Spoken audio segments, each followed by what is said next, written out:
Inauma na kuumiza roho, inahuzunisha na kusikitisha. Ni video ya babake Albert Ojwang ambayo ukitazama utalia wewe mwenyewe. Ni huzuni na majonzi.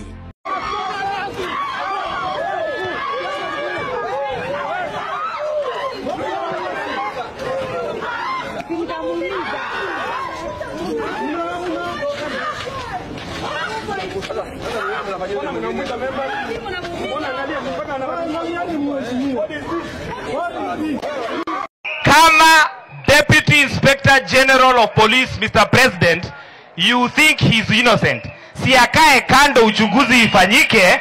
Kama hajaua arudi kwa ofisi. Kwa nini mnakataa akae kando na kila mahali? Whenever there is an incident, mtu si anakaa kando? Huyu DIG mkiulizwa ameua ama hajaua? Ameua ama hajaua?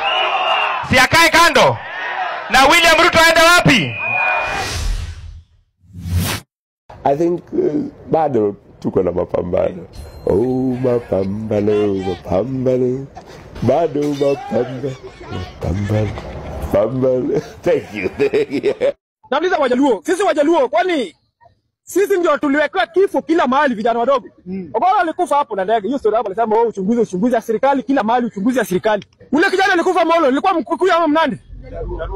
Ule mwenye luo hapa chini alikuwa Mjaluo ama Mnandi? Wewe ngondo aliwa hapa juzi last month. Ilikuwa Mkikuyu ama Mnandi? Na wewe mwenye alikufa jana? Wale wamesema Wajaluo, nakula damu Wajaluo. Juzi ladies wana ulilia juu ya ngondo.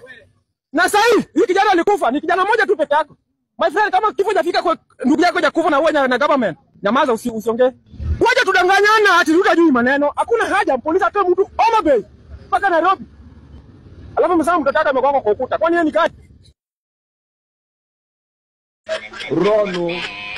Nyinyi Wajaluo, common sense, madogi nyinyi mumetoka kwa ODM mnaenda kwa UDA na hakuna kitu.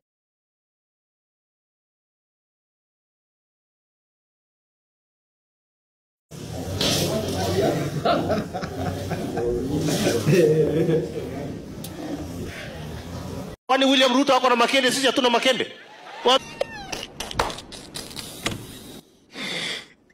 Ueleze mpaka mjilani yako, ueleze mtoto wako, ueleze mtuko wako aelewe kwamba shetani wa Kenya ni nani? Ni Ruto. Kwa hivyo kila siku asubuhi ukiamka unasema shindwe.